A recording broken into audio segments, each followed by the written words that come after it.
Na badala ya viongozi kuwa wanaketi kusema tutasuluhisha namna gani, jameni, tutasaidiana namna gani, wengine wanaenda huko kuinsight wananchi. Angalia hii bei imepanda, uliza Uhuru. Yaani mimi Uhuru niko Ukraine, mimi ninafanya nini huko? Jameni.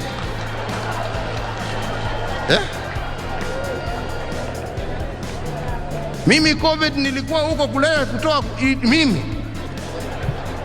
Badala ya kuja kunisaidia, kuniambia niko na mawaidha hii na njia hii na njia hii, njia ambaye tunaweza tuokoe watu wetu wakati tunagojea mambo haya yaishe, wewe huko kwa soko na matusi.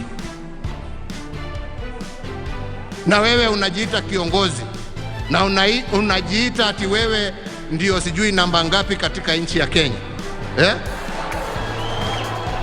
Uko wapi? Badala ya kunisaidia kuondoa hiyo shida, wewe uko kwa soko kusema ulizeni ule. Basi si ungewacha uniwachie mimi nitafute mtu ambaye angenisaidia jameni.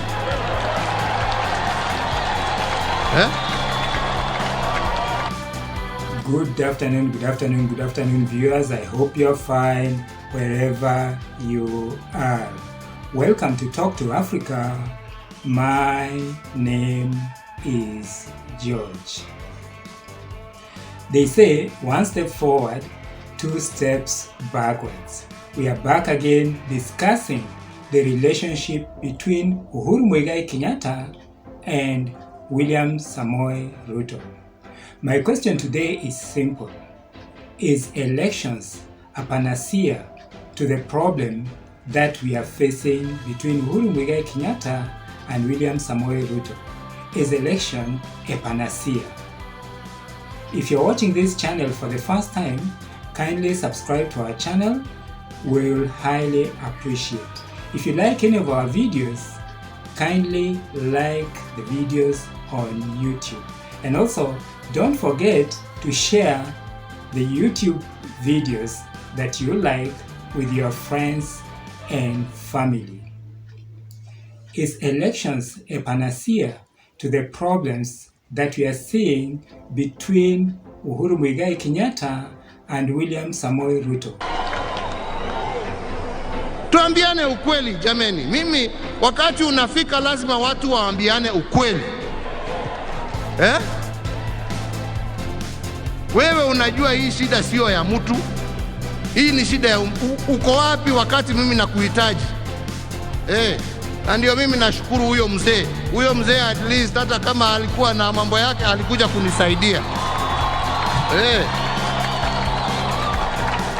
Na hiyo ndio ukweli wa mambo. Na alijua hii sio shida ya mtu, ni shida ya nchi, ni shida ya ulimwengu. Tutasaidiana njia gani ndio tuokoe wananchi wetu? Matusi ndio nawaambia. And empty promises take you nowhere.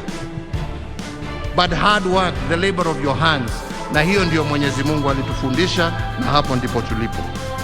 After Saturday's burial of the late Mwai Kibaki, we thought that drama in the church was basically kind of like the end of the story.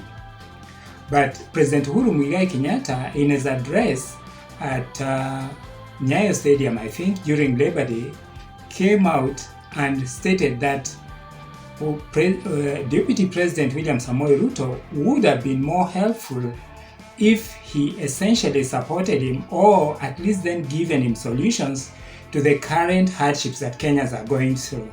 But William Samoei Ruto in return posted a tweet and said things, among which he said that he's just a phone call away and President Uhuru Kenyatta should sort out his problems. In a sense, that is what he said. I've seen a lot of rudeness, defiance, and arrogance on the part of our Deputy President, William Samoei Ruto. In fact, I've said in the past that if anything will fail William Samoei Ruto, it's his own temperament and the way he handles things. You know, he carries things a little bit too far. William Samoei Ruto certainly has very good vision for this country, But a vision alone may be a problem if you are not able to handle your personal attributes. You see, things like criticizing a handshake. Handshake is basically reconciliation. Who would refuse to have reconciliation, between two people? It doesn't have to be reconciliations about elections alone. It could be reconciliations about even this issue of corruption. We could reconcile the country and basically see how we can curb corruption by basically fighting corruption in all of us and not some of us. It reaches a time when somebody or William Samoei Ruto should have seriously considered resignation as an option. You can't continue with this kind of relationship with your boss. If it was the private sector, I can tell you for sure that William Samoei Ruto would have actually been showed the door. Some people argue that the Constitution, William Samoei Ruto is there essentially because it's a constitutional office. They argue that, if William Samoei Ruto is supposed to resign, Uhuru Kenyatta too is supposed to resign. I don't think that is in the Constitution. Well, if it is in the Constitution, then it's a Constitution, a part of it that I've not read. Because you see, the Constitution cannot tell us that if William Samoei Ruto dies, for instance, that Uhuru Kenyatta is supposed to resign, or for that matter, die. It doesn't make sense.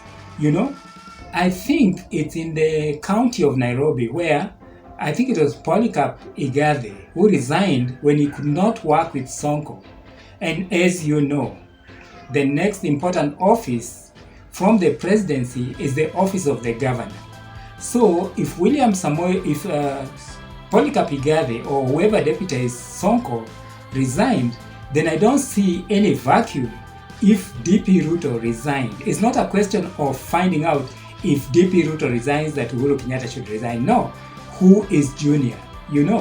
Like I said, if it was in the private sector, William Ruto would have been showed the door long time ago. So if there's a section in the Constitution that states that when you have fundamental differences with your deputy as president, the deputy cannot resign, then that section of the Constitution needs to be amended very fast. I think there's a lot of personal vendetta and it's no longer politics as usual. This is not the right thing to do. And we are asking ourselves questions now about Ruto because Uhuru Kenyatta is basically on his way out. Ruto is going to serve us, if elected as president, he's going to serve us for either 5 years or 10 years. So William Samoei Ruto and his behavior now comes to question because he's going to be our next president. I'm sure William Samoei Ruto himself would not like to have a deputy who is answering him back and doubling down in his response and doubling down in his response to the president word by word or sentence by sentence and day by day. We have to ask ourselves fundamental questions about the presidency of William Samoei Ruto, just as much, by the way, that we should ask ourselves questions about the presidency of Raila Amolo Odinga. They are both our presidential candidates, and I hope there's a presidential debate that is coming down the road. I think it's in June, I hope the press will do a good job, and we should not be going there to look for side shows or whether Raila is carrying a fly whisk or not. They should actually, in that press or debate, presidential debate, ask questions that will help the Kenyan people. My question here would be, can Ruto be a judge? Can he be a fair arbiter, given what he's doing and his DNA right now? Can he be a leader? Because if you cannot be a fair arbiter and you carry vendetta, then they will now have to question your ability to be a fair arbiter. It doesn't matter whether you are right or wrong. the fact that you are impressing or pushing on your position and doubling down, answering back to your boss, basically gives us a glimpse of that Ruto gentleman solidified. So is he a fair? Can Ruto be a good judge? Is he a fair arbiter? You know, this issue of my way or no way is a problem. It is a problem in leadership, and it's something that William Samoei Ruto has to know, that my way or no way is not the way to go when you are leading a nation like Kenya, a country which has now taken off and is ready to spring out there. You know, we don't want to take chances again, you know, with this kind of leadership. You know, like I had said, William Ruto should have considered resigning, especially when they are having this kind of differences that we are seeing. This furore is not helping the country at all, you know, and we have to reach a point. In fact, we have reached a point where we have to ask who is right and who is wrong.